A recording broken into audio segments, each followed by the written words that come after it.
Bueno, buenas tardes. Estamos otra vez con ustedes, seguidores de Unidad Hispanista.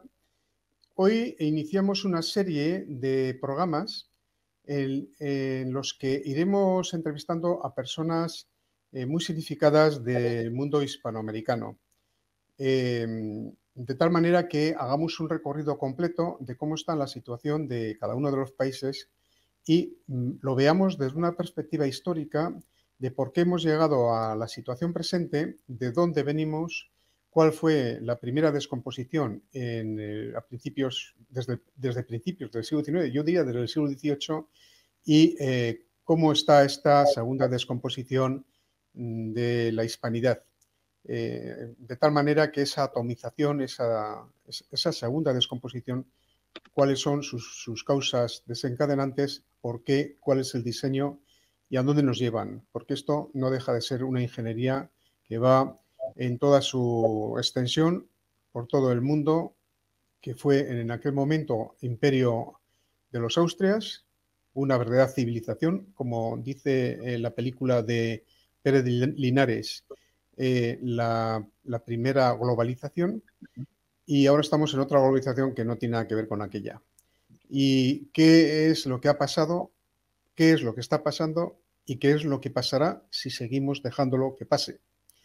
Y hoy tenemos aquí a un verdadero conocedor de la materia, el doctor Adolfo Herrera, además de un médico prestigioso, es una persona que conoce muy bien, sobre todo, el mundo de las Antillas, en concreto la República Dominicana, país donde nació, aunque él vive prácticamente desde su juventud en España y ha desarrollado toda su vida profesional, familiar y social en España. Pero conoce muy bien Hispanoamérica y conoce muy bien, sobre todo, su país natal. Y de ello vamos a hablar.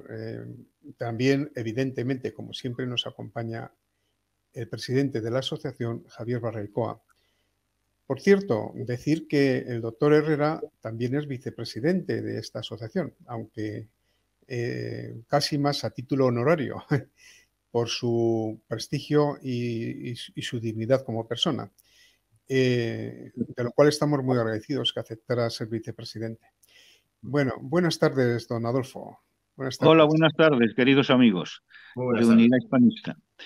Sí, Pues a ver, yo no soy un experto, yo soy un diletante que llevo estudiando toda su vida medicina, por supuesto, porque es una pasión para mí también, aún sigo estudiando a mis 72 años, porque hay que estar al día, si no, no eres útil, sin abandonar los principios elementales que definen el marco de cualquier disciplina, y eso no lo voy a contar vosotros, que seguramente sois doctores también en otras disciplinas del conocimiento. Pero yo sé más de historia de España y os voy a decir por qué. Porque en República Dominicana, cuando yo hice bachillerato, dábamos el programa del 52 de España, el mismo, y lo instaló don Manuel Aznar, el abuelo de José María Aznar, que estuvo como embajador en Santo Domingo. Y el dictador Trujillo intentó recuperar la currícula española y lo hizo, mi padre dio currícula española, pero hubo unos años que se impuso una currícula medio francesa, ¿eh? Y no gustó mucho a mucha gente. Porque curiosamente, mucha gente no sabe, el Real Instituto Elcano hizo un estudio hace unos 8 o 9 años, que es el think tank más importante que tenemos en España. ¿Cuál era el país de América más proclive a España? Pues resultó ser la República Dominicana. Cuando todos pensábamos en Argentina, que son más blanquitos, o en Chile, o en Cuba, que fue lo último que dejó de ser España junto con Puerto Rico, pero resulta que cuando has sufrido mucho y tienes que liberarte por oposición a lo que no quieres ser, y lo único que quieres ser y tienes referencia es ser España, pues esos son los dominicanos. El país se llama República de los Dominicos. La capital, Santo Domingo de Guzmán, fundador de la Orden de los Padres Predicadores o Dominicos. Pero el estudio fue absolutamente objetivo y no en considerandos históricos, que también 2 veces que pudimos romper la dominación por parte de Francia, por parte de Haití, volvimos a ser españoles voluntariamente, Nos reintegramos voluntariamente a la corona española. Yo vine aquí con 17 años y 2 meses. acabado el bachillerato, y lo que recordáis de aquella época y el preuniversitario, que se llamaban estudios de madurez universitaria. Yo di historia de España. Yo no di historia dominicana más que en el último curso de bachillerato. Y historia de América igual. O sea que en un solo curso dábamos historia de República Dominicana, llamada Historia Patria, e Historia de América, centrada básicamente en la historia precolombina. Eran 4 brochazos, más o menos bien explicado por algunos profesores muy brillantes que tuvimos. Yo estudié en La Salle, y La Salle tenía entonces una perspectiva muy amplia y muy, diría yo, mundial. No era localista en nada. La Salle bebía de muchas fuentes y eso nos vino bien. De hecho, dar clases de religión como tal no dábamos nunca. Hacíamos una reflexión por la mañana respecto a un tema de actualidad, 1 hora, y discutíamos. Una misa a la semana, que al final la quitaron también, porque en mi clase había 3 o 4 judíos, y entonces parecía que eso molestaba un poco a los judíos, o que le obligábamos, se dejó de obligar y se iba voluntario. Bueno, la verdad es que íbamos casi todos, porque además el sacerdote era de Zaragoza, que es el culpable de que yo esté aquí, porque mi padre me quería sacar del país porque era muy revoltoso. Era la época previa a la revolución aquella de famoso Camaño en el año 65, que acabó con otra intervención norteamericana. Y si este chico, sáquelo de aquí, porque aquí se lo matarán. Bueno, a pesar de que teníamos ascendientes en los altos gobernantes del país, los presidentes, que eran parientes o amigos o contraparientes, por si acaso, cuando los servicios secretos actúan, ni siquiera los presidentes se enteran. Cuando ya el palo está dado, cuando se enteran y ya no hay remedio. Y me mandaron a Zaragoza expresamente, ni siquiera a Madrid o Barcelona, que yo quería ir, o en su defecto a Santiago de Compostela. Y mi padre saltó y dice, no, ahí no, que ahí se pasa todo el día lloviendo y los muchachos bebiendo. O sea que nada, a Zaragoza y de Zaragoza al charco. Sí que sé cosas de lecturas, sí que sé cosas de lecturas que hice allí, lecturas críticas que hacíamos en el colegio, porque había que hacer debates. Diariamente hacíamos debates. Esa primera hora de reflexión eran debates. Y un chaval con 14, 15 años, yo era capaz, en mi casa había unos 50 libros, no había más, y una enciclopedia. Y me iba a bibliotecas públicas que tenían un nombre tan sugestivo como Los Amantes de la Luz, por ejemplo. Y ahí yo sacaba libros y me los empapaba. Tenía la capacidad de aprendérmelos casi de memoria. Llegaba, echaba unos discursos impresionantes que dejaba a mis profesores, que en algunos casos eran tan sumamente honestos intelectualmente hablando, que me decían, señor Herrera, yo hoy no sé cómo rebatirle esto, pero se queda emplazado el debate para mañana y que me pueda documentar un poquito.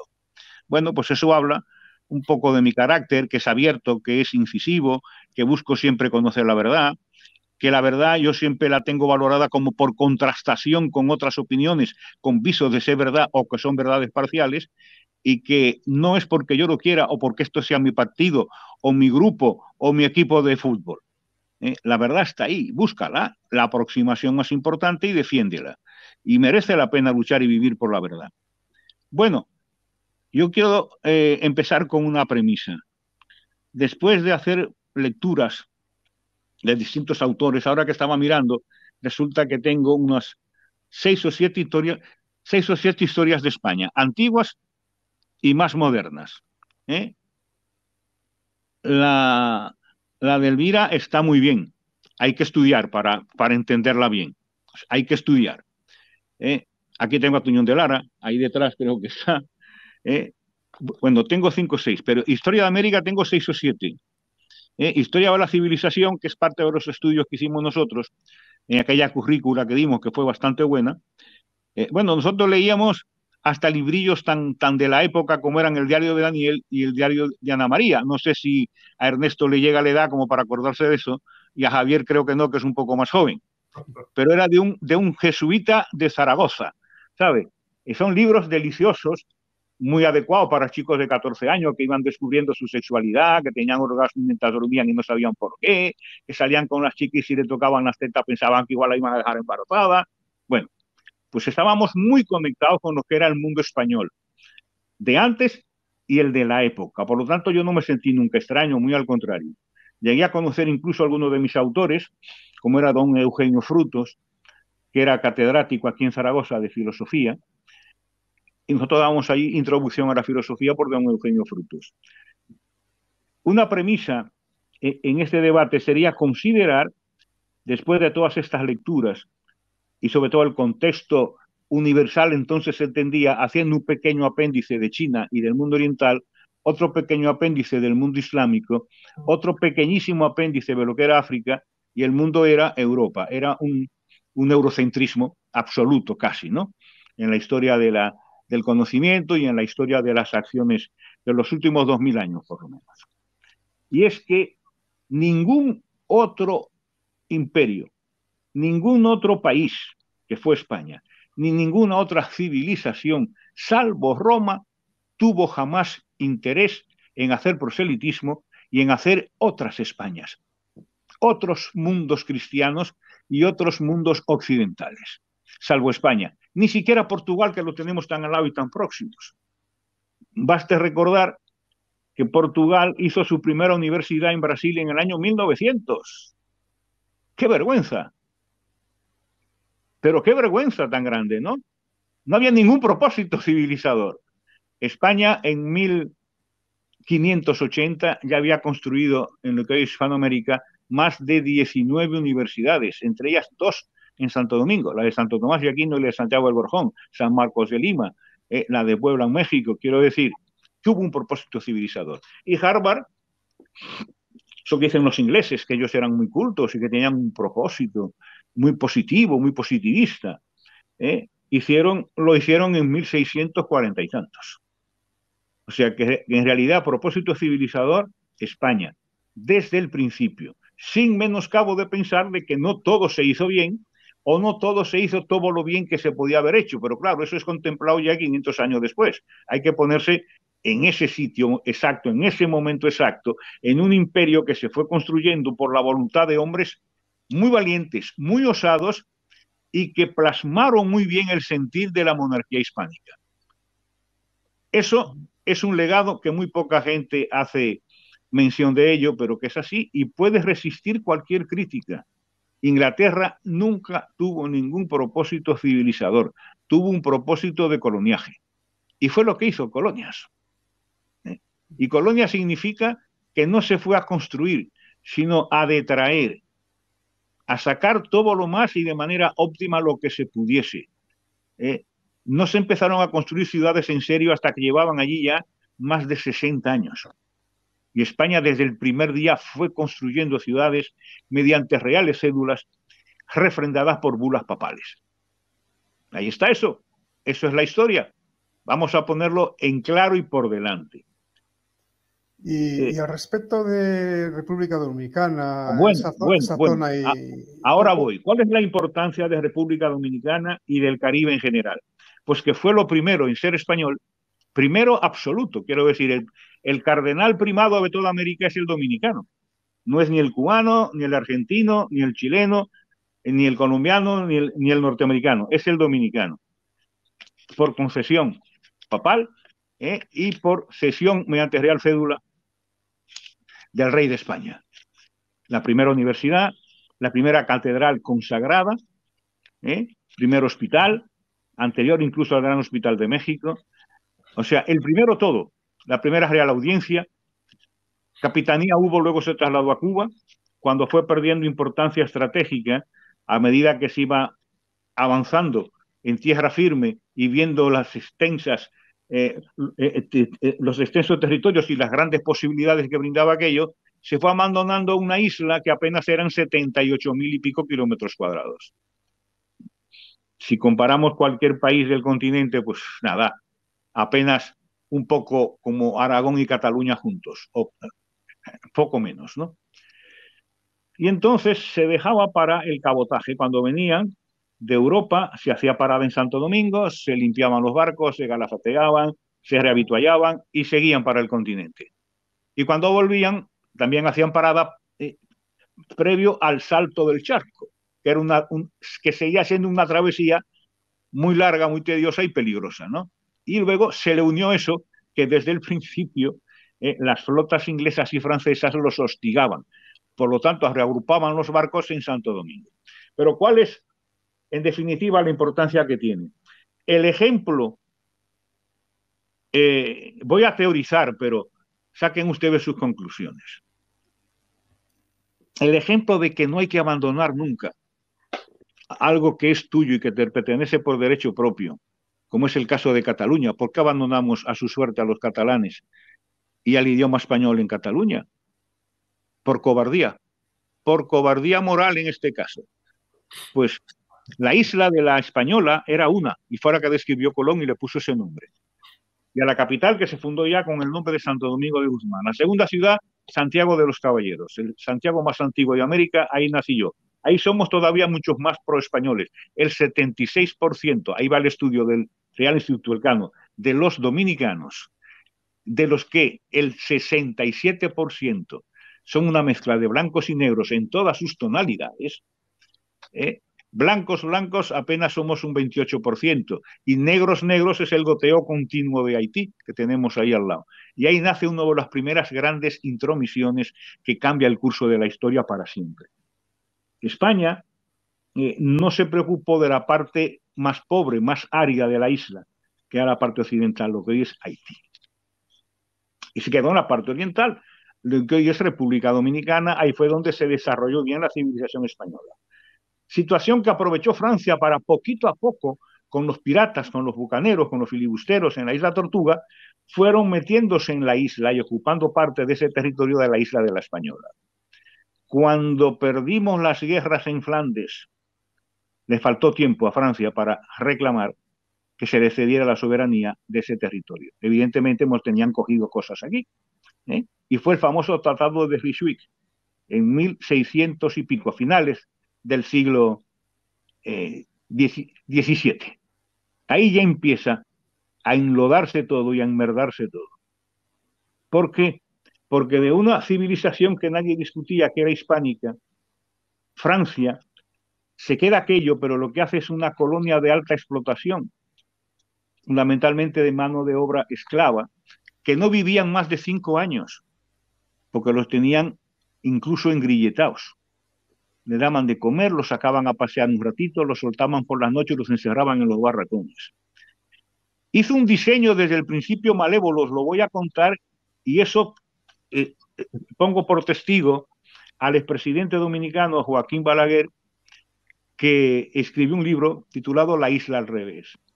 Y él decía que Francia hizo un diseño para que nunca los esclavos se le pudiesen rebelar y no se entendieran ni entre ellos. Llevaron 26 etnias distintas y aún siguen igual. Entre ellos han hecho un creole, una lengua común que no es francés, que le llaman patois, pero entre ellos no hay confianza mutua, de ahí que no hayan avanzado absolutamente nada y sigan estando en el mismo estado calamitoso que estaban cuando los llevaron allá sus antepasados, el África del siglo XVI.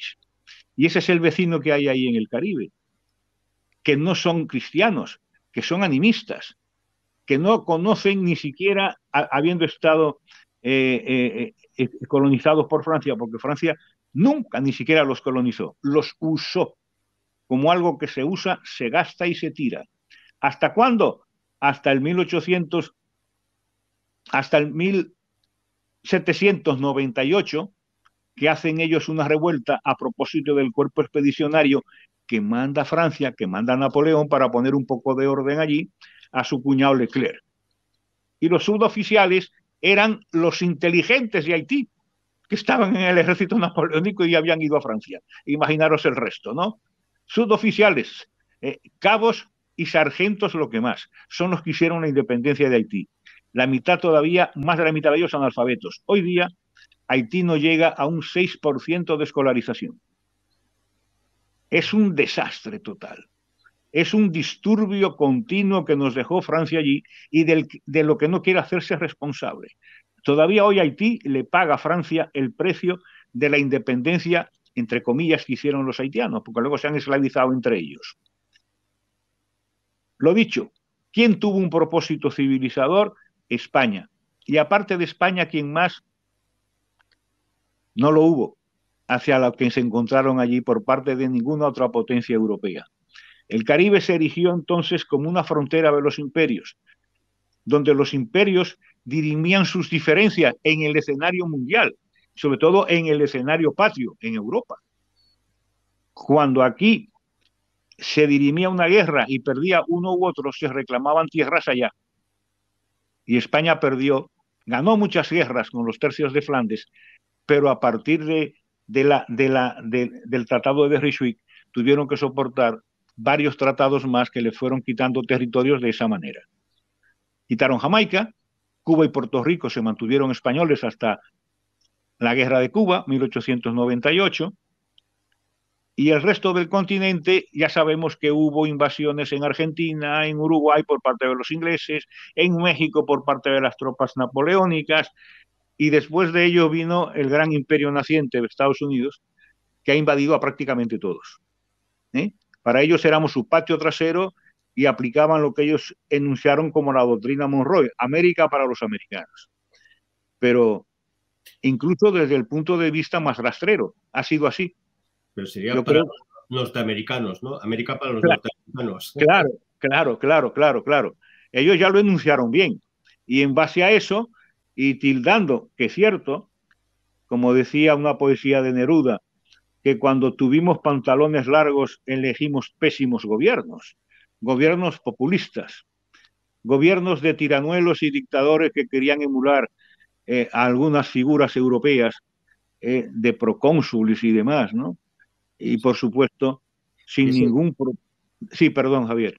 Ese hecho tan curioso y tan interesante que es cuando es invadida República Dominicana por Haití y que los propios dominicanos piden volver a España, que le llaman, creo que la época de la España boba, ¿no? Porque los gobiernos españoles no hicieron ni caso, ¿no? Los dejaban... La España boba fue posterior a esa época. Ajá. A esa época nosotros le pusimos el nombre de Reconquista.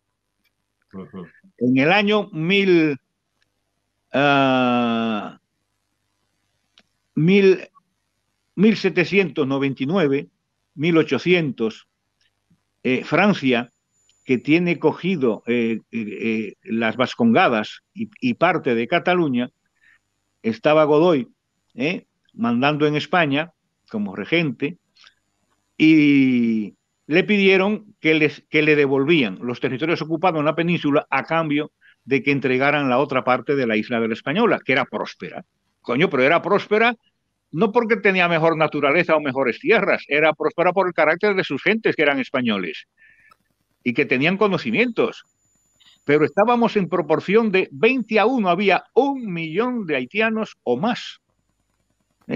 Y no llegaban a 70.000 dominicanos que no eran dominicanos, que eran españoles nacidos en aquel trozo de la isla de la Española.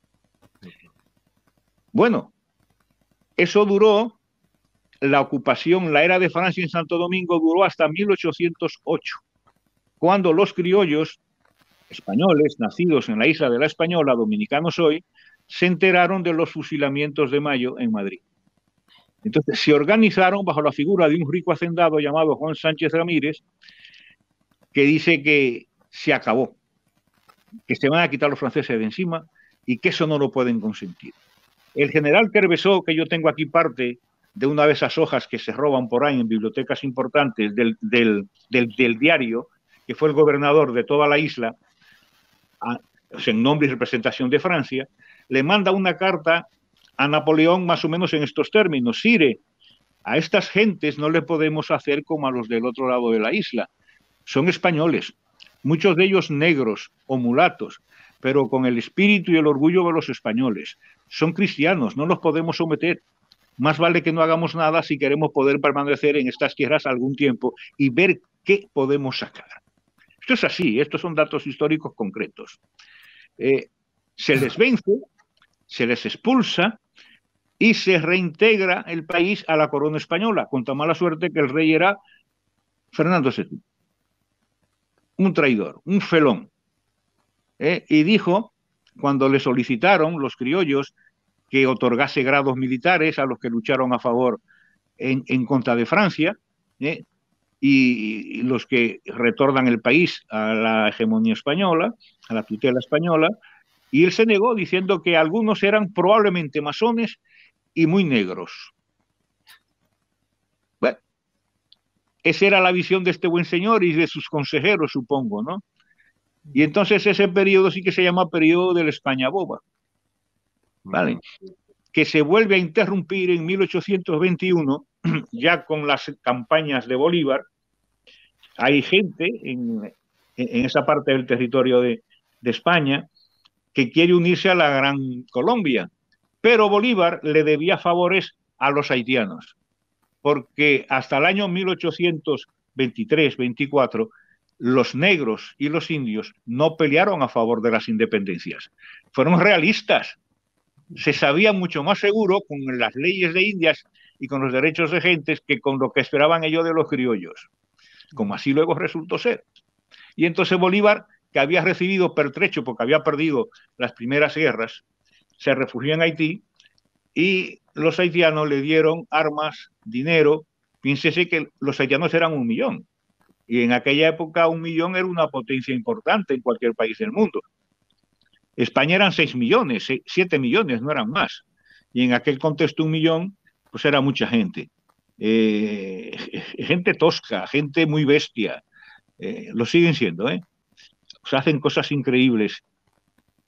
Y entonces Bolívar rechaza la petición de protección bajo la Gran Colombia.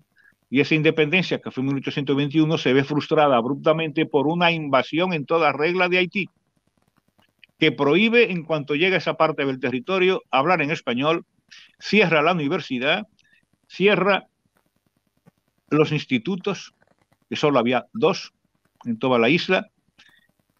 Previamente a eso, se me olvidó deciros que el rey de España, con el descontento de una clase más bien élite de los criollos dominicanos, con la entrada de Francia, les dice que el que no quiera aceptar la gobernanza francesa, que le da territorios equivalentes y bienes equivalentes en Cuba y en Venezuela. Y entonces de los 78.000, 80.000 que había, se quedó reducido a 50.000 o menos frente a 1 millón de haitianos. Pues esos 50.000 tuvieron que aguantar 22 años la ocupación haitiana con un montón de horrores, de persecuciones. Como siempre, alrededor suyo se crea un grupo de traidores colaboracionistas. Pero los independentistas dominicanos, que por encima de todo eran católicos, eso explica también la terquedad de España a no entrar cuanto antes en la modernidad y en el siglo de las luces, porque estaba sujeta a lo que significó para España el apoyo del papado para liberarnos de los moros. Pero aquí se fueron a hacer las cruzadas a Jerusalén. Pero aquí, salvo Carlos Martel en el 1800 y pico, aquí no vino nadie a defender a España de los moros, nos tuvimos que defender solitos. Y los dominicanos también sabíamos que nuestra salvación era seguir siendo españoles y católicos, en oposición total y absoluta contra lo que significaba Haití y sigue significando ahora, que es un problema impresionante. Francia le sigue cobrando parte de la deuda de la expropiación que hicieron ellos de los colonos que estaban allí. Una pregunta, sí. Adolfo, por ir introduciendo temas. Francia, que es bien conocida por las logias, la logia de la masonería francesa, ¿hay alguna intervención especial para introducir la masonería en República Dominicana? O... No. No hubo ningún...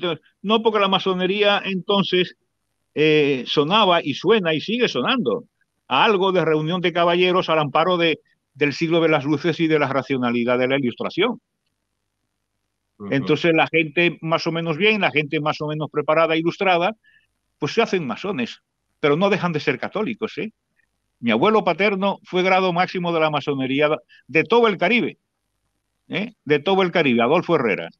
Y él era católico romano, además.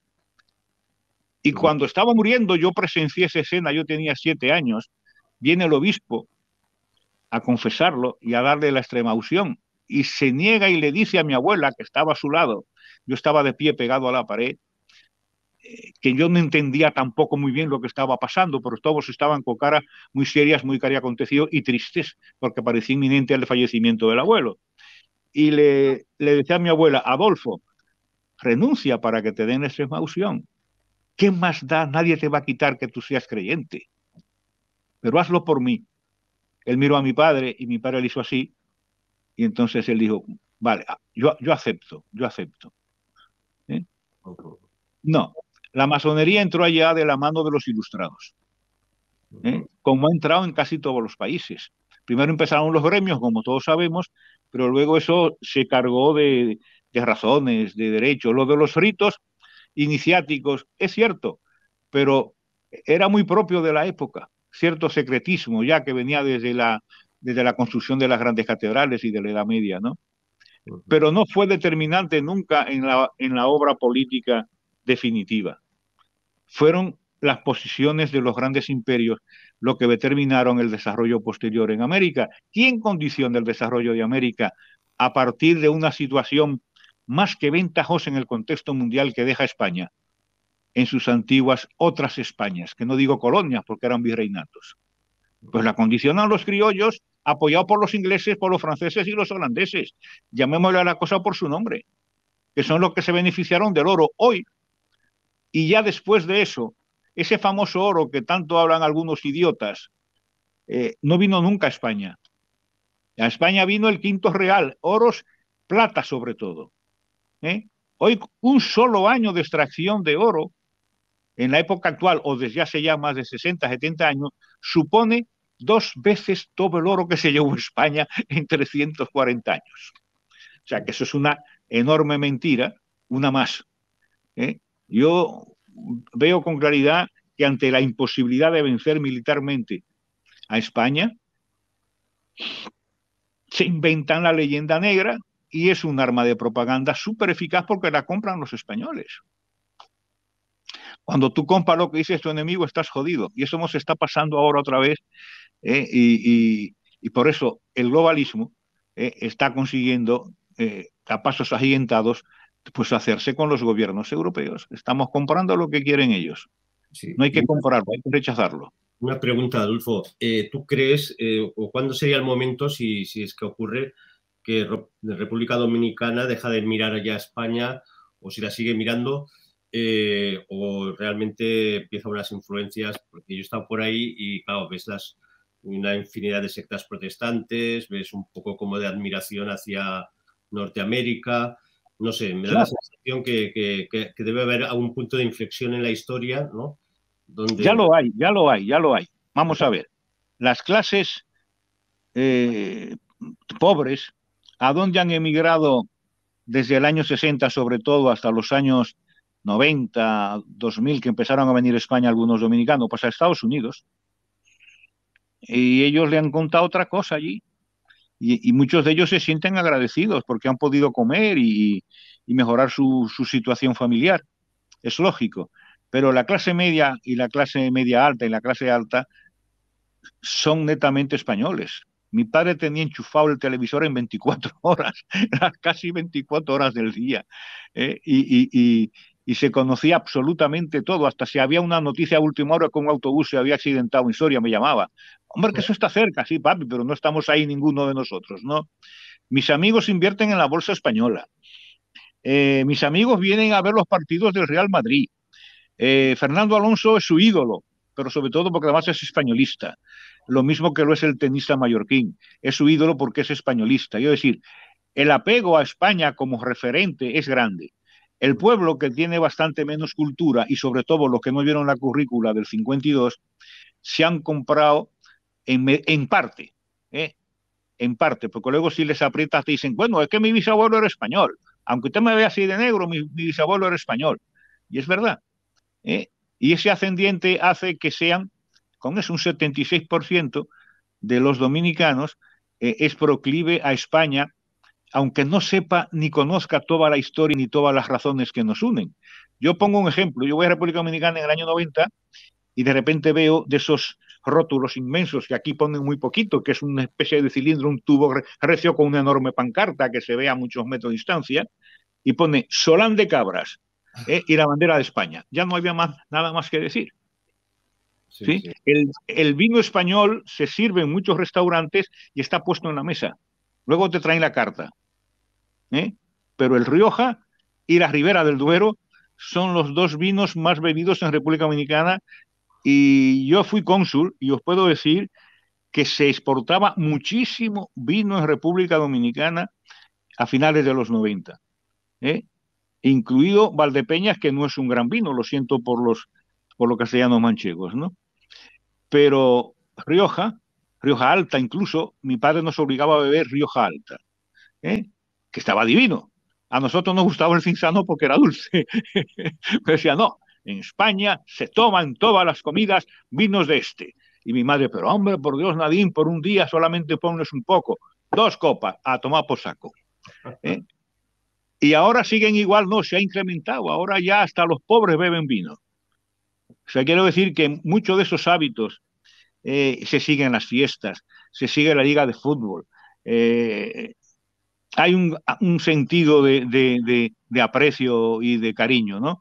Y alguna gente te siguen cantando tonterías que Cristóbal Colón fue y robó y no sé qué, pero encima se te ríen porque dicen, bueno, no será tan verdad, pero yo te lo digo para tocarte los cojones, ¿no? Y otra pregunta me viene a la cabeza. Con respecto a Trujillo, que evidentemente se ha hecho un relato, ¿no?, desde la izquierda y todo esto. Sí. ¿Cómo se podría clasificar o calificar esa etapa de la República Dominicana? Bueno, a ver, ¿qué era en el fondo la República Dominicana en 1931? Pues un Estado por construir. Un Estado por construir. Porque es que, en realidad, hay una nación dominicana que nace y se hace a sí misma. Sufrieron abandono político, educativo, y de liderazgo de España, y fueron en los valles de donde soy yo, del Cibao, donde se quedó la mayor población de españoles, nutrida luego continuamente por españoles que venían de Cuba, porque Cuba empezó guerras ya en el siglo XIX. Hubo varias guerras importantes en Cuba por independizarse o con actos de autonomía, porque primero pedían la autonomía en Cuba. Todas esas guerras que se llamaron guerras chicas, todas esas personas que huían de esa guerra vinieron a República Dominicana porque lo tenían al ladito, y se establecieron allí. Pero eran aportaciones de españoles de pleno derecho y de españoles de sentimientos muy profundos españoles, ¿no? Incluso venían huyendo de la guerra porque no querían participar en una revuelta contra España. Y eso hace que en el Valle del Cibao, que solo tuvo hasta el año 1912 la carretera, el camino real que había hecho España en la época brillante de la colonia, que fueron los 50, 60 primeros años, o sea, hasta 1560, España prestó atención a aquel territorio.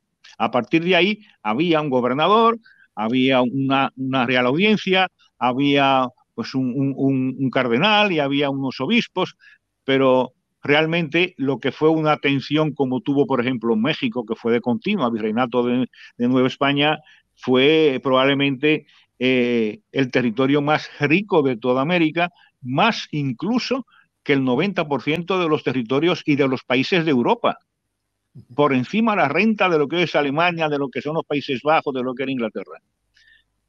Pues eso a España es lo que le interesaba más. Y esa gente del Valle del Cibao, que por suerte eran bastante más ilustrados que los del sur, porque en el sur tampoco que sean territorios muy propicios o no tan buenos como los otros. Valle del Cibao sí. Tú estuviste en el Valle del Cibao y me contaste que fuiste al Santo Cerro, donde está aquella iglesia de la Virgen de las Mercedes. Ahí sí. Tú te pones en un balcón que hay y tienes un valle verdísimo lleno de cocoteros, que es una inmensidad que llega hasta el mar, entre dos cordilleras muy altas, que tienen alturas de 3.000 y pico de metros. Pues no se construyó una carretera hasta la invasión norteamericana de 1914-17 para cobrar, que la hicieron para cobrarse la deuda que tenía el país con los banqueros americanos. Y estuvieron ocupando la isla 4 años. ¿Qué hicieron los americanos? Una buena carretera, buena para la época.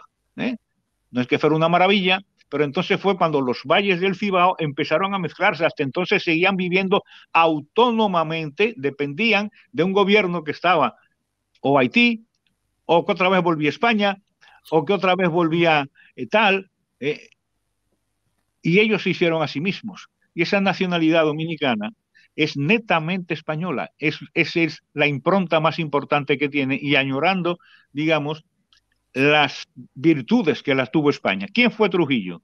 Pues un hijo de esa situación.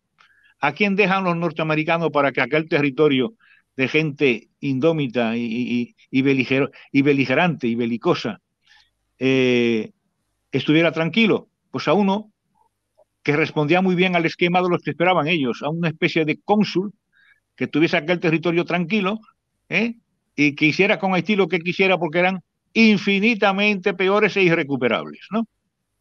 Ese fue Trujillo. ¿Y qué hizo Trujillo? Organizar un país que estaba completamente desordenado, destruido, crear de nuevo los cimientos, y Trujillo, que sí se siente español, lo hace fijándose en el espejo de España. Es más, he de decir que entre los propios 20 independentistas del 44 había al menos 2 que habían nacido en España. Un malagueño y un ceutí. ¿Cómo lo veis? Sí, sí, se dice pronto, sí, sí. Que se dice pronto, quiero decir, para que los... Bueno, el independentista principal llamado Juan Pablo Duarte estuvo en Barcelona haciendo cursos. Era 3/4 español, hijo de padre español, comerciante, e hijo de madre dominicana y española. Sus atuendos. ¿Quieres ver la simbología? El escudo de armas, el único escudo de armas del mundo que tiene una cruz encima de una Biblia, abierto en los Evangelios de San Juan, y la verdad os hará libres, es el de República Dominicana. Y el lema es Dios, patria y libertad. Eso lo dice todo. Sí, por eso, allá, el globalismo, y meto aquí el globalismo, ha empezado por minar la dominicanidad, metiendo 3 millones de inmigrantes haitianos pobrísimos y de bajísima calidad humana, lleno de enfermedades que lo destrozan todo. Han deforestado Haití, que no queda un solo árbol, y lo hacen para poder hacer leña y carbón vegetal para poder guisar y calentarse. Esto es terrible lo que dices, porque es verdad, pasas de República Dominicana, que es una zona súper verde, con árboles, tal, y nada más pasar la frontera es un desierto. Un desierto, una erosión terrible, por eso allí se ceba todo, porque llueve, inundaciones, normal, no hay árbol que retenga el agua. Sí. Esa es una barbaridad. Cuba, he de decir que fue probablemente de las Américas el más próspero de todos los territorios. El más próspero. Cuba, en el año 1959, cuando entra Fidel, apenas tenía un 15% de analfabetismo real, que Fidel lo arregló en 2 campañas. No era muy complicado. Cuba tenía una buena élite política, mercantil y financiera, una burguesía asentada. Pero todo eso, ¿qué era? El siglo de más que estuvo España allí. Eso me lo decía mi padre cuando viajaba a Cuba, y dice, Cuba sigue siendo España. Porque España, dice, ya no será nada, pero por lo menos los registros civiles funcionan. Por lo menos los jueces y los fiscales existen. Y aunque hagan alguna trampa alguna vez, se suele respetar el Estado de Derecho. En República Dominicana, el que mandaba y hacía y deshacía lo que le daba la gana. Hasta que llegó Trujillo. Y Trujillo pone orden.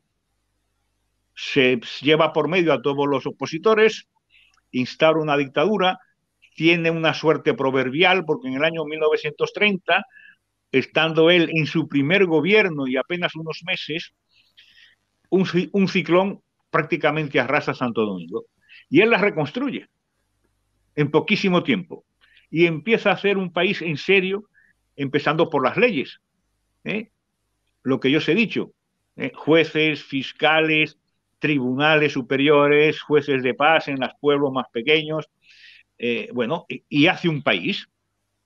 Lo hace a golpe de ordeno y mando, pero también hace una sanidad.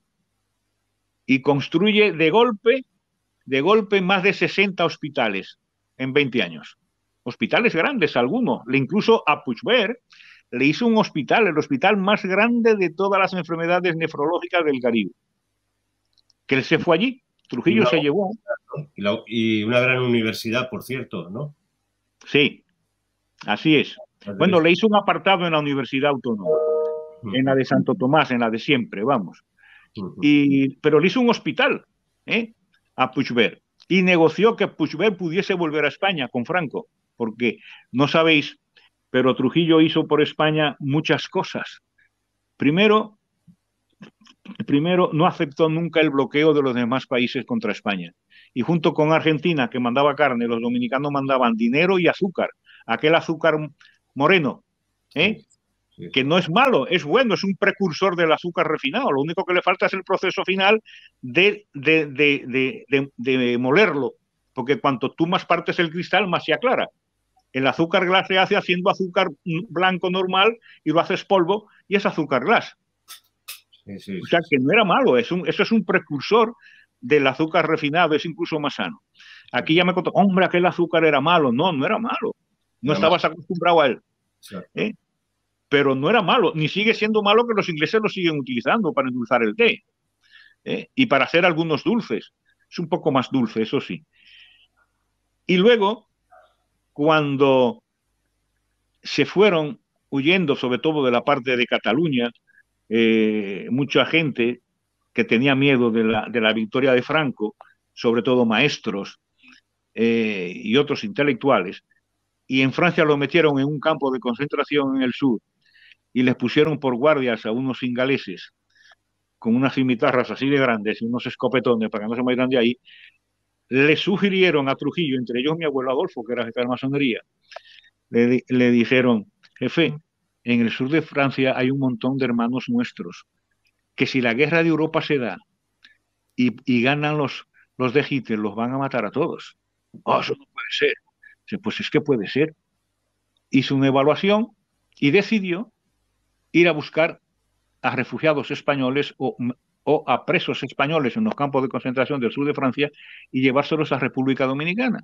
Y le dio orden a su embajador en París, que era Porfirio Rubirosa, ese gran famoso playboy, el chulipapi de las mujeres ricas, que hiciese un diseño y que les dijese a todos, aunque sean intelectuales, aunque sean médicos, maestros, que hubo muchos maestros de instituto y maestros de escuela que estaban allí, usted le diga que son agricultores para justificar su extracción hacia República Dominicana.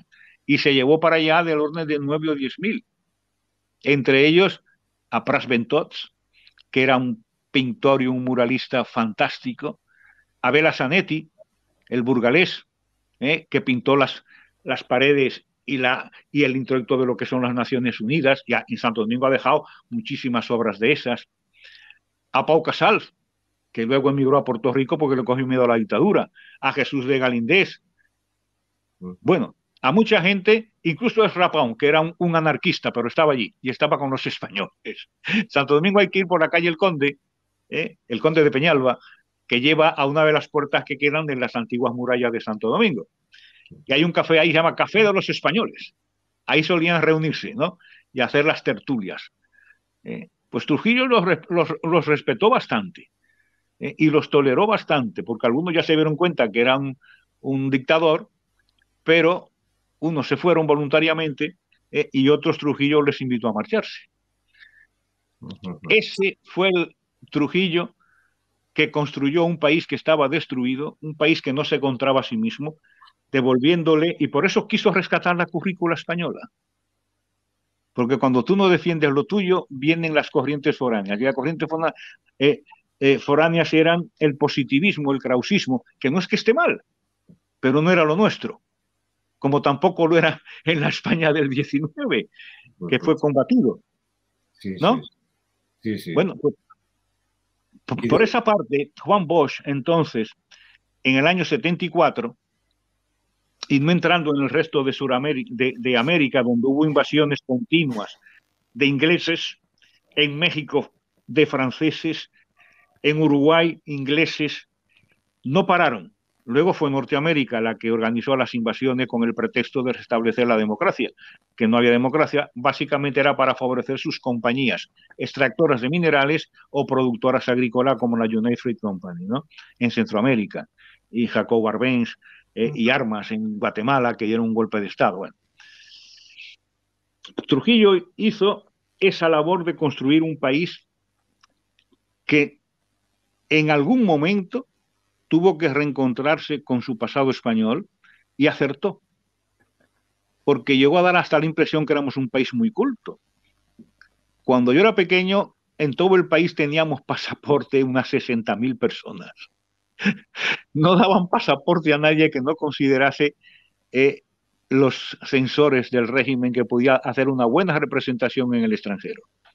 Allí iban continuamente los cuerpos de danzas y bailes de España y las compañías de teatro, con zarzuelas. Mis padres iban a ver zarzuela en los años 50, pero en los 50, 51, 52. Y los cuerpos y danzas de España iban a República Dominicana todos los años y pasaban una temporada grande importante. Pues Trujillo fue eso, reorganizó el país. ¿Qué hizo? Pues que era un tirano bastante cruel, no aceptaba oposición. A él tú le servías bien y te encumbraba, pero tú estabas a su disposición, de manera tal que te ponía de director, por ejemplo, de una empresa que había sido tuya y que él te la compró por la tercera parte de su valor y tú no tuviste más remedio que vendérsela. Luego te pagaba enormes sueldos. Mientras tú estuvieras ahí incondicional, dándole su parte del león, tú no tenías ningún problema. En cuanto te revirabas, te buscaba la vuelta y te podía hasta matar, como hizo con algunos antiguos aliados. ¿Sí? A mi abuelo le quitó fincas, le quitó dos centros que tenía de mataderos municipales que dejaron de ser y eran del hermano de Trujillo. Si tú te graduabas en la universidad, te ponías a la orden de Trujillo para que hicieras labor social y tenía que hacer una prestación, una pasantía, gratis, previo a que te vieran el IC4. Si no, no podías ejercer. Os estoy definiendo a un personaje curioso, ¿no? Porque eso tampoco está tan mal, porque si no, en los sitios remotos, en los sitios que están al lado de la frontera con Haití, ahí no quiere ir nadie. Y había que obligar a los recién graduados en medicina que fueran allí para que hubiese asistencia médica.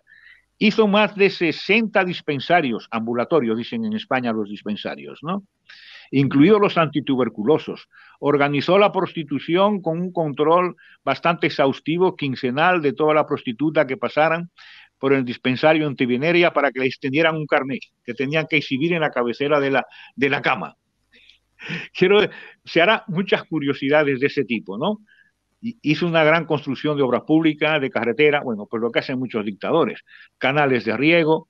En el año 53-54, después de su visita aquí, que estuvo un mes y medio en España, se llevó para allá, de la parte de Castilla, la Vieja, de la parte de Burgos, gente recia y muy dura, muy hecha a las adversidades, bastante colonos, y los instaló en una zona montañosa que se llama Constanza, que la llenaron de esplendor. Aún siguen allí porque son dominicanos ya.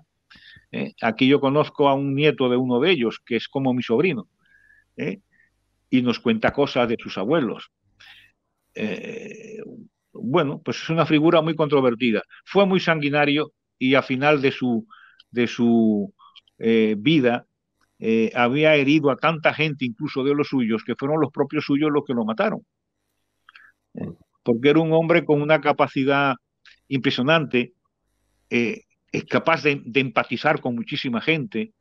Tampoco saben ustedes que Trujillo fue el muñidor de que las Naciones Unidas aprobaran el ingreso de España. Y no solo el muñidor político, sino que puso el dinero, porque había que comprar voluntades en Washington. Y las compró. Eso no lo saben muchos españoles, pero fue así. Sí. Entonces, ¿qué te digo de Trujillo visto en perspectiva? Yo lo vi 2 veces en mi vida. Mi abuelo tenía mucha relación, porque no tenía más remedio que tenerla, porque representaba la masonería de todo el Caribe, y porque era un hacendado rico, y el pueblo que vivía mi abuelo, que es provincia pequeña, Monseñor Noel, Bonao, el que mandaba allí era un hermano de Trujillo. Y por lo tanto había que llevarse bien con él, lo que no obstó para que mi padre, que era bastante salidillo, pudiera mucho cuidado, le enamorase las amantes al hermano de Trujillo y se la llevara de calle porque era mucho más joven que él. Y entonces fue a visitar una noche a mi abuelo y le dijo: mire, don Adolfo, yo a usted le respeto muchísimo, pero es que su hijo Nadine es una cosa imposible. Sáquemelo de la ciudad, que si no, no sé qué voy a hacer con él. Y se tuvo que coger el primer camión que pasó por la carretera. Estamos hablando del contexto del año 48, 49, con que pasaba un camión cada hora por la carretera. Y se fue y lo mandó a casa de su hermana, casada ya en Santiago, de donde soy yo. Y allí que se quedó. Sí. Ernesto, no sé cómo vamos de tiempo, pero es por... Es un poco justos ya, sí. Nos instalaron unos 5 minutos. Bueno, Sí. ¿qué más queréis que os comente? Bueno, De Cuba. quizá, Pues no, Cuba, quizá... Cuba es... Dime, Sí, sí. perdón. No, continúa, por favor. Digo que la otra gran influencia del Caribe es que Puerto Rico se perdió porque Estados Unidos lo toma con la guerra de Cuba, en conceptos de gastos de guerra, para resarcirse de los gastos de guerra, de la munición que pegaron allí. De los barcos que nos hundieron a la flota del almirante Cervera, pues se recuperaron y se quedaron en Puerto Rico. Cuba entró a formar parte de la órbita norteamericana con la famosa enmienda Pratt, que podían intervenir ellos cuando quisieran. Y apenas son 58, 59 años lo que median de que Cuba fue independiente, con unos dictadores o con otros, con algunos muy pocos demócratas al principio, pero siempre tutelado por Estados Unidos. ¿Y qué implica la tutela de Estados Unidos cuando tú eres manso y dócil? Pues implica que sus negocios son los primeros. Los norteamericanos son hijos de los ingleses y son muy pragmáticos. Primero el negocio. Y ahí los catalanes se quedan cortos comparado con los ingleses. Siempre decimos que los catalanes el negocio y la pela, coño, los ingleses, los holandeses y los belgas, échale de comer aparte, ¿no? Lo más importante es el negocio, business. Pues te va bien. ¿Por qué? Porque aunque seas la cola de un león, por comparación, tu economía, tus utilidades son mayores que la de otros muchos países. República Dominicana y Cuba tuvieron televisión en el año 53, a los muy poquitos años que se estaba utilizando en Estados Unidos. En España no empezó hasta el 56, 57. Una preguntita ya, para ir cerrando ya el programa. ¿Quién está haciendo ahora lo que está haciendo? Fidel Castro. La memoria de Fidel Castro reina en América Hispana, a través del Foro de Sao Paulo. Fidel, que era listo como las águilas, alumno de los maristas y de los de La Salle. Yo tuve un profesor que fue profesor suyo y me contaba muchas anécdotas. Listo, como un águila, hijo de españoles, 100%, rico hacendado. Fidel dijo, el fin de la Unión Soviética está próximo, no vamos a tener quien nos ayude, hay que buscar otras alternativas. Y se inventa lo del Foro de Sao Paulo. Eso es así, con el apoyo de algunos obispos. Ahí iba yo, es decir, contra ese diseño que hay de formar la Unión Americana de signo comunista, porque es eso, es un comunismo que se va extendiendo, se va expandiendo. Sí, es un neocomunismo. No habría la posibilidad de reformular o reconstituir la unidad hispanoamericana en una unidad estratégica contra eso, precisamente. Contra eso, sí, y os doy una referencia y poner son dos mundos enfrentados, no pueden conciliarse ambos mundos, es imposible. Bueno, pues porque mira. Uno es anticatólico, sí.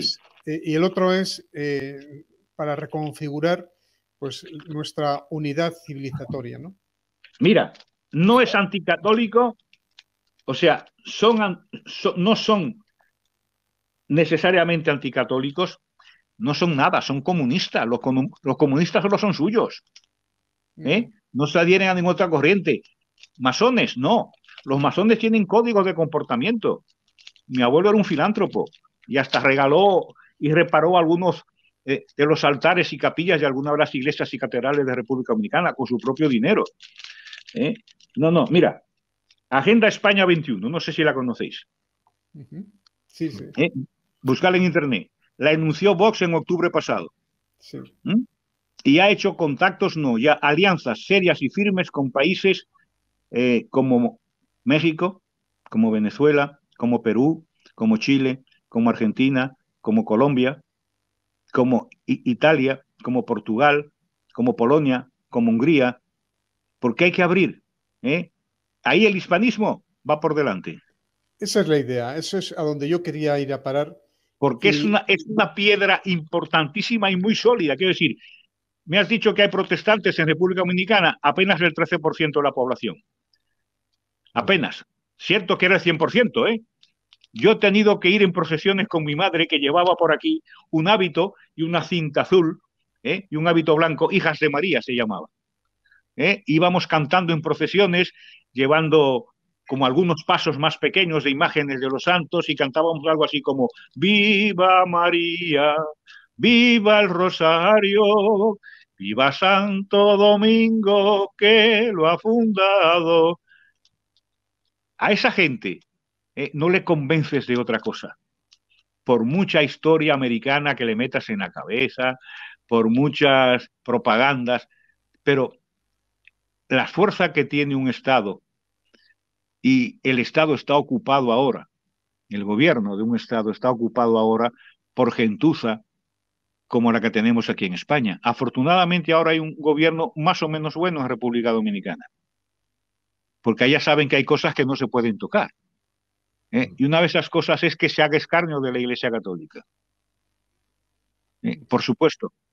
Que se haga escarnio de una labor de España que todo el mundo intuye, aunque algunos denostan, pero por hacer la gracieta, en el fondo luego dice, nada, que es solo por molestarte, es solo por tocarte los cojones. Puerto Rico, yo tengo un hermano que vive en Puerto Rico, que es arquitecto y que se casó con una puertorriqueña, y mis sobrinos son muy puertorriqueños. Bueno, Puerto Rico se denominan a sí mismos, con más derecho tendríamos los del Cibao a decirlo, que somos andaluces de América. No sé si sabéis que la revista Hola y Ama editan una edición para República Dominicana con los mismos presupuestos, los mismos chismes y los mismos tics. O sea que no está todo perdido. Lo que hay que hacer es dar la batalla, no renunciar a nada. Exigir aquí en España, por ejemplo, si hago trasplante de lo que está pasando aquí, que se siga enseñando en español. Y no voy a decir castellano porque no me da la gana, porque es que no hablamos castellano, hablamos español, que es una lengua común que hemos ido nutriendo entre todos. En principio en España, entre los que no hablaban castellano, o muy poco, hasta el siglo XVI, que son los catalanes, que son los vascos, que son los gallegos, que son los astures en algunos casos. Pero que esa lengua la hemos nutrido entre todos. Solo hay que coger el diccionario de la lengua española o el panhispánico de la lengua española, y eso es un capital de primer orden que nos permitirá llegar a muchos sitios donde otros no pueden llegar. Claro, pero ¿quién tiene los resortes del Estado? La publicidad, la propaganda, la prensa, los periódicos, los programas divertidos, los tienen ellos. Si es que saben por dónde ir y por dónde entrar. Los que están ahí con Pedro Sánchez y los que están en las diferentes ONGs del señor Soros, son magníficos comunicadores sociales y magníficos sociólogos y psicólogos de masas. No son analfabetos improvisados. O sea, han puesto sus conocimientos a favor de esto porque les pagan los que más. Es todo cuestión de dinero. Y nosotros parece ser que pedimos perdón por no molestar. En mi casa se habla español. En el balcón de mi casa hay una bandera de España. Igual que esta que la tengo en mi despacho. Y cuando se me estropea por la lluvia la cambio. Y encima en las chimeneas tengo escrito de mi mano Viva España, Viva España, Viva España. Y en la puerta de mi casa pone que el apóstol Santiago, patrón de las Españas, bendiga y proteja la tierra del Cibao. Estábamos hace unos años, mi mujer y yo, quemando hojas, que son muy abundantes en otoño, y pasan dos señores mayores, abuelitos, se ponen en la verja y llaman a mi mujer, señora, oiga, ¿sabe usted lo que es el Cibao? Sí, ¿cómo no lo voy a saber si mi marido nació allí? Ah, sí. Y sé, es que nosotros vivimos en el Cibao, en los años 50, en la época de Trujillo. Somos sacerdotes que estamos jubilados ya. Nos encanta el Cibao, es muy español. Y ya nos pusimos a hablar. Quiero decir que todas estas cosas hay que hacerlas evidentes, no ocultarlas. Que hay que poner en valor otra vez Montserrat, la Moreneta, sin olvidarnos de las otras cosas que nos unen por todos los lados con los catalanes. Yo trabajé en Barcelona, en Sant Fruitós de Vallès, al lado de Manresa, a principios de mi carrera profesional. Y yo me llevaba bien con la gente. Y entonces, pues sí, algunos eran independentistas y te preguntaban, pues hombre, es que vosotros de allá, pues algún ramalazo de español tenéis, pero no es tan pura vuestra raza. Yo le decía, ¿y qué importa la raza, amigo? Hombre, es que yo soy ahí de la comarca de esta, ¿cómo se llama? Donde hacen los cavas. El Penedés. Del Penedés. Y yo, sí, Vilafranca del Penedés. No, ese del Penedés. Yo, del Panadés. Bueno, que tú eres Castilla. Joder, me decía. Déjame en paz. Pero no había más.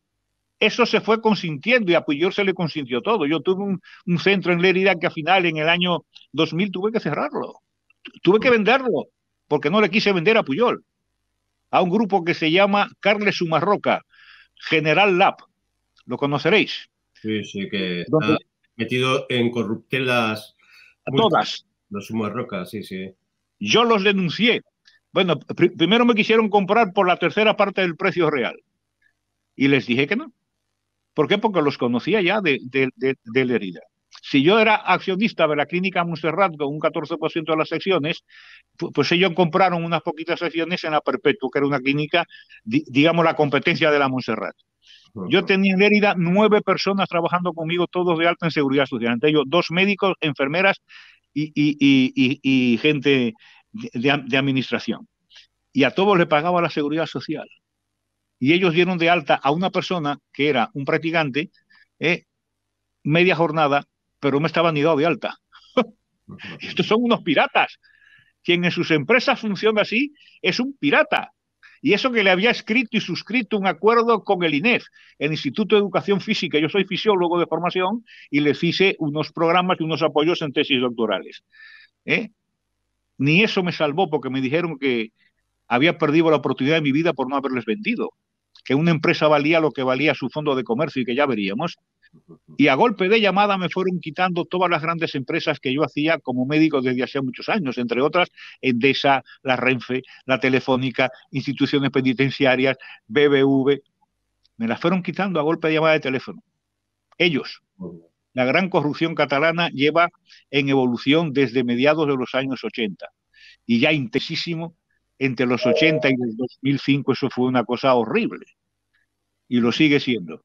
No hay que echarse para atrás, no hay que renunciar a nada, hay que reivindicarlo. ¿Qué pasa? ¿Que te hacen el feo y que te van a dar de comer ellos? No, y aunque te dieran de comer, tienes derecho a decir lo que tú piensas y lo que crees, porque además no es mentira. Y yo creo que somos hermanos, que nos complementamos perfectamente. Pero coño, Barcelona, que es una gran ciudad, la han destruido. La última vez que fui estaba alucinado. No me lo acababa de creer. Doy fe de ello. Sí. La han destruido. Y esa señora alcaldesa, eso es un espantajo, por Dios. Pero sobre todo el espantajo está aquí dentro, en lo que están metiendo en las nuevas generaciones, en la cancha que se le da a los musulmanes hasta en el Parlamento. ¿Es así o no? Sí. Yo fui cofundador de Ciudadanos y Rivera no me quiso porque decía que era demasiado burgués y me señaló así y me dice, no él, un tal Manuel Robles. Antonio Robles. Sí, que era de los movimientos de no sé qué. Y dice, es que usted usa camisa de Christian Dior. Y yo, mira que eres tonto, macho. Estas las compro yo en zona franca de República Dominicana a 30 euros. No las pago en el Corte Inglés a 140. Pero más que nada porque son de algodón bueno y me gusta. Y me siento cómodo, no por decir que son de Christian Dior. ¿Y tú qué haces aquí en una reunión de caballeros en Alpargatas? Y me echaron, me hicieron una comisión de cintura, sí, que nunca se celebró porque se negaron a enjuiciarme a mí. Y me tuve que marchar de Ciudadanos, porque me pareció una magnífica idea de defender a España en Cataluña y de unificar a la vez, porque eran catalanes. Más de la mitad no eran de origen castellano, eran catalanes. Sí. Pues esa gente han estado solas y desasistidas del apoyo de Madrid, del gobierno central, con una visión absolutamente muy corto plazo. Y ya llegó Rajoy y la cagada fue total. Empezando por hacer un referéndum a los 3 meses de un golpe de Estado. Yo hubiese esperado 2 años, como mínimo. Y hay que decir lo que pensamos. Sin duda. No, es que si no, todo terreno que dejamos... Lo que pasó en la Española, por eso te lo he contado de primero. Donde tú no estás presente y te manifiestas y peleas y lo dices, y eres rocoso, los demás avanzan y ganan. Sí. Espacio que dejas, espacio que se ocupa, eso está claro. Y por eso estamos como estamos. Pues muy bien, Adolfo. No sé si hay alguna pregunta más, Javier. No, perfecto. Yo creo que hemos cumplido el tiempo. para no hacerlo demasiado largo. Bueno, Y os digo una anécdota más. Siendo yo pequeño, había una emisora de radio que estaba todo el día, 14 horas. Radio Española. Radio Española. Yo oía a Lolita, a Lola Flores, a Carmen de Sevilla, a Marifé de Triana y todos los dominicanos. Nunca me olvidaré una imagen de un homosexual simpatiquísimo que iba por las calles así, se meneaba así, y él cantaba perfectamente bien a Marifé de Triana. Y la gente le aplaudía por las calles. O sea que siempre ha habido una presencia de España grande e importante. Los dos mejores clubes sociales que hay en República Dominicana en este momento nacieron en los años 60 y son el Centro Español, hecho por españoles de allá y dominicanos. Y tienen de todo, es una maravilla en todos los sentidos. No hay una sola área cultural donde no estén. Y de diversión y de unión, y se hacen fiestas y se celebran las semanas de España y las semanas de Andalucía. O sea, ¿yo qué más os puedo decir? Pues muchas gracias, ahí, ha sido muy ilustrativo. Y hay que explotarlo. Tenemos un potencial impresionante, hay que explotarlo, Lo que hace falta es dar pasos definitivamente hacia la unidad. Mucha gente no sabe que yo en el año 2007-2008 me planté en la plaza del ayuntamiento, Plaza de San Jaume, creo que se llama, ¿no? Y me fui con una Vito que tenía yo para traer el personal a la empresa, a las enfermeras y demás. Dije, no voy a pedir ni permiso porque me lo van a denegar. A propósito de las obras, yo fui médico de Sigena, de Villanueva de Sigena, y es un tema que conocía muy bien, de las obras de la parroquia del Aragón Oriental. Y entonces nos plantamos allí, me llevé dos altavoces, me grabé fragmento de la zarzuela cantado por José Carreras para que no dijeran que no tenía nada de catalán aquello, esa que decía, los de Aragón no saben qué es llorar, los de Aragón no saben qué es mentir. Leí un manifiesto, venían chicos jóvenes que nos amenazaban y yo dije, mirad, si vienen para acá, cogemos las varas que son de metal de los altavoces, iremos a la cárcel, pero a nosotros no nos van a matar aquí, nos vamos a defender. Bueno, no pasó nada, pero la gente mayor se nos acercaba, de esa gente que hablaba casi como si fueran del Vallès, con así muy catalán espeso, que digo yo. ¿Sabe? Está hecho usted muy bien, porque esto es así, esta es la verdad. Coño, los jóvenes son los que están adoctrinados. Y le dije una vez a su majestad el rey, cuando vino a hacer la apertura del curso aquí en la Universidad de Zaragoza, que yo como fui del Consejo Social, pues me invitaban, le dije, bueno, tuve tanta suerte que vino con él Ricardo Díez-Ostleiner, el hijo de uno de los de la Trilateral, Ricardo Padre, y nos conocíamos, él fue embajador en Santo Domingo. Y me dice, ¿quieres hablar con él? Y yo, sí, claro. Se ponte aquí, ¿con quién te pone? Yo, hombre, pues con los populares, que son los más afines, joder, yo con los de aquí, los del PAR y esto no me voy a poner, y menos con los sociatas. Y cuando viene el rey, digo, majestad, yo tengo un plan para reconquistar Cataluña. Y ya no es cuestión de razonar ni de contarles la historia, porque por muy bien que se la cuente y le lleve los documentos, le va a dar igual. Son sentimientos. Yo estaría todo el día con programa español en todos los sitios públicos de Cataluña, incluido aquellos grupitos de gitanos que iban con la cabrita tocando. Yo, porque por la música se llega a mucha gente y podría ser un buen comienzo. Y me dice, puede que tengas razón, pero yo no soy el que manda. Porque eso está todo intermediado por los políticos. Y los políticos son unos cobardones y unos traidores, porque en el fondo les da igual con tal de que les aprueben las barbaridades que están haciendo. Y eso es lo que ha ocurrido en realidad. Hablando de Cataluña, que lo tenemos tan próximos, que vamos, yo no sé si hay un solo aragonés que no tenga familia en Cataluña y viceversa. No, está lleno, sí. Está lleno, Sí. Pues nada. Pues no sé, nada, pues ya terminamos la... Bueno, lamento no haber tenido los datos más precisos, porque de aquí, de este libro, que es de la Cambridge University, no quería sacar muchos datos, porque ellos lo hacen también, son objetivos, pero le dan su matiz que yo y cualquiera que haya leído historia lo comprende, ¿no? Estaba buscando mis libros escritos por dominicanos o por españoles. No, pero ha sido muy prolija y muy interesante y documentada toda la exposición. O sea, que no hace falta mirar ningún libro porque lo la exposición ha sido muy excelente, muy llena de contenido. Buscar a alguien de México que os hable de la ocupación francesa.